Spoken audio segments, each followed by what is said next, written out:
Bringing the character of Bruce Wayne to the screen in Batman Begins, director Christopher Nolan found an unusual psychological parallel in a real-life historical figure, the 26th President of the United States, Theodore Roosevelt.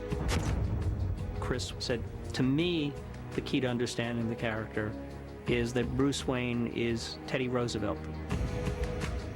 Roosevelt's father was New York City's great patrician benefactor. He started the Museum of Natural History. He was one of the founders of the Children's Aid Society. And there's a similarity to Thomas Wayne, who was the great philanthropist of Gotham City. People less fortunate than us have been enduring very hard times. So we built a new, cheap public transportation system to unite the city. Like Bruce Wayne, Teddy goes through deep family tragedy. His mother and wife die on the same day. He goes off to the Dakota Badlands, probably to kill himself. Reforges himself in that situation and comes back and becomes this insane police commissioner bicycling through the city in the middle of the night.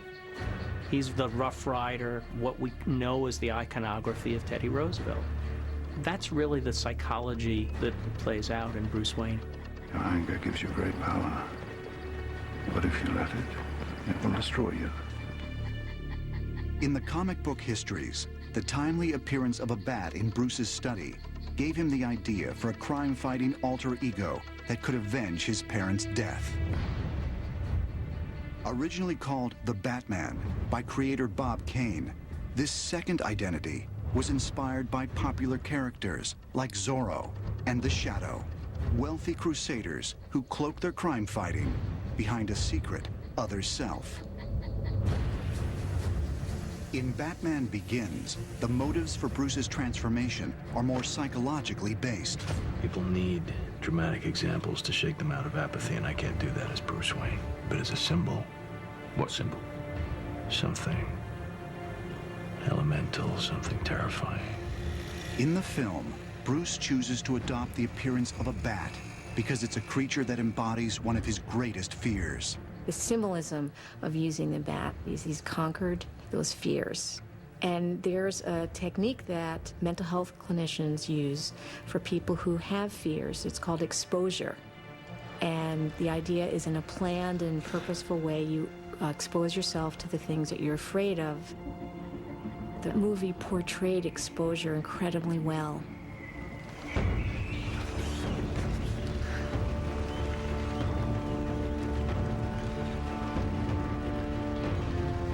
He stays with the fear until he calms down and sees that he's okay.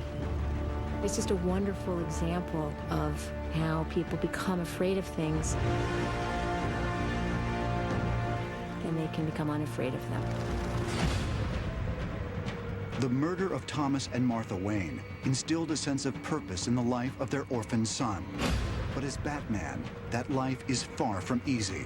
And each day, Bruce Wayne's psyche is divided between his normal self and his secret identity, which raises a fascinating question. Who is the real person? Bruce Wayne or Batman? People are dying, Alfred. What would you have me do? Endure, Master Wayne. Take it.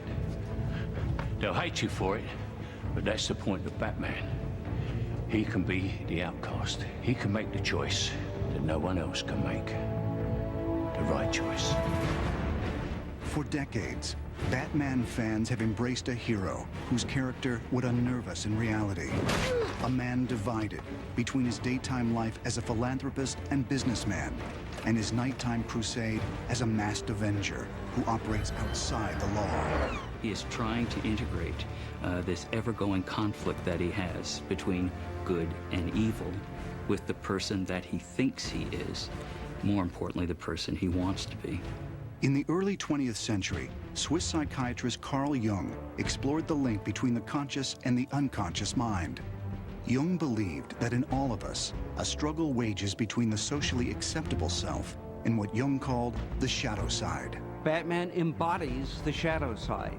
He looks like evil. He operates like an evil guy. Where are you? Here.